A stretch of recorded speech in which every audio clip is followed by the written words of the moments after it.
There's a couple things that you should know about VA disability back pay. And the first thing is how it's going to be deposited in your bank account.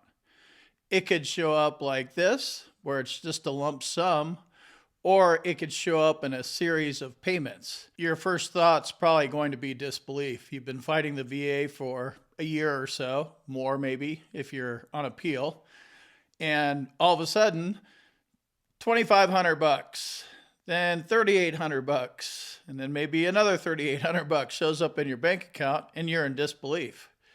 You've been getting stalled by the VA. I mean, deep down, you know that you won, but you can't believe it because it's unbelievable. All of a sudden you just came up on 9 grand. So this is normal. This is the way it happens. It could be a lump sum or it could be multiple payments, and they do this for a variety of different reasons. There's different calculations. Every year there's the cost of living increase, for example. So the rates change, and then they have to calculate, your old rates versus your new rates, and we're going back to back pay. So what you were getting paid a year or two ago, or what you should have been getting paid a year or two ago, is different than what it is now. So that's one of the main reasons they break it up into a series of different payments and different amounts. It's going to catch you off guard. You're used to the VA ignoring you, and now you have all this money with no context. The context will come in your decision letter, and you will probably get this back pay deposit before you even get your decision letter. So I know you'll be in disbelief, but you won your claim. This is your back pay. That's what you need to know. If you don't feel like spending it all in one place and you want to wait for your decision letter, that's cool, but it won't change anything. You won your claim. That's awesome. Hey, Combat Craig, I got all this money deposited in my account. Do you know what it's for? And I love these conversations with my boot camp members because we've won the claim. This guy figured out how to prove his claim with medical evidence, got his intent to file in, and he has an effective date, and it took a year or so, and he got a bunch of back pay. Went from 70% to 100%. Love these conversations. So speaking of intent to file and effective dates, let's move into what those are and what they mean. If you're thinking about filing a VA claim, you want to get your intent to file submitted now. Your intent to file preserves your effective date, and all awards for VA disability back pay go back to effective dates. So if you put your intent to file in now and you file your claim in 6 months from now, when you win your claim, you're going to get paid all the way back to the date of your intent to file, which is the effective date of your claim. You have 1 year from when you submit your intent to file your claim.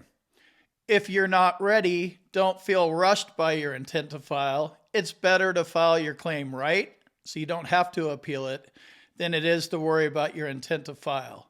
So what I do, I'm 100% permanent and total, but I don't really trust what the VA is doing. So I always have an intent to file open. So I open an intent to file. I usually do it in October, so I just did it again. And I always have an intent to file open because if the VA ever gets squirrely and proposes a reduction, I want to be able to have some sort of backup plan in place. Intent to file for me is just part of it. I obviously have another claim on deck if I need to file it. That's a sleep apnea claim. I know how I'm going to file my sleep apnea claim. It'll be secondary. And I've been building medical evidence for the past couple of years. So I have medical evidence to prove my sleep apnea claim. Basically, all I'm going to need to do is get a nexus explaining the link between my sleep apnea and my service-connected disabilities, and I've got a plethora of those. I'm rambling a little bit here, and I go into strategy and playing defense a lot in my boot camp, so if you want to learn about that stuff, combatcraig.com. What is an effective date? An effective date is anytime you filed a claim or you submitted an intent to file prior to filing a claim, that's your effective date. You can challenge effective dates effectively if you keep your claim alive. So I filed a claim in 1991, and I didn't even know I filed a claim because I wasn't paying attention at all. So I do have a 1991 effective date, but since I didn't keep my claim alive through the appeals process, I lost that effective date.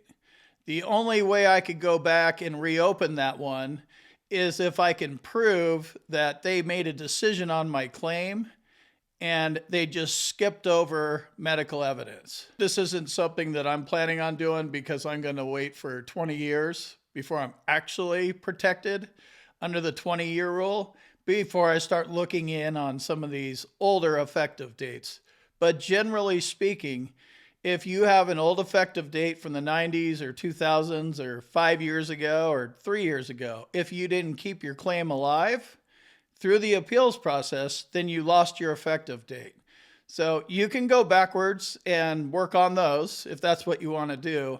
But I think it's a better idea to get a new intent to file in, work your new claim, get that thing dialed in, get up to where you want to get to as far as your compensation's concerned, and then you could start working on past effective dates and stuff like that. But long story short, if you didn't appeal it, you don't have an effective date that you're going to be able to challenge and win, and you're going to be hard-pressed to find a disability lawyer to do this for you.